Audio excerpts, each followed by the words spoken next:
వ్యాపారంలో సూర్యవర్ధన్ ఎవరూ ఎదుర్కోలేనంత ఎత్తుకెదిగాడు. వ్యాపారాన్ని భద్రంగా కాపాడుకోవడానికి 5 పార్ట్నర్స్ ని మూల స్తంభాలుగా ఎంచుకున్నాడు. భార్గవ్, రాజేంద్ర దేశాయ్, గురు పాండ్యన్. సూర్యవర్ధన్ కున్న అతిపెద్ద బలం అతని తమ్ముడు అధీర. అతని సామర్థ్యంతో కట్టిన ఈ కోటకి సూర్యవర్ధన్ కొడుకు గరుడ చేయి తోడైంది.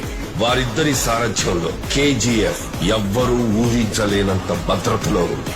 అయితే ఆల్రెడీ ఇంకొకటి అడుగు అక్కడ పడిందన్న వార్త ఎవ్వరికీ తెలియదు.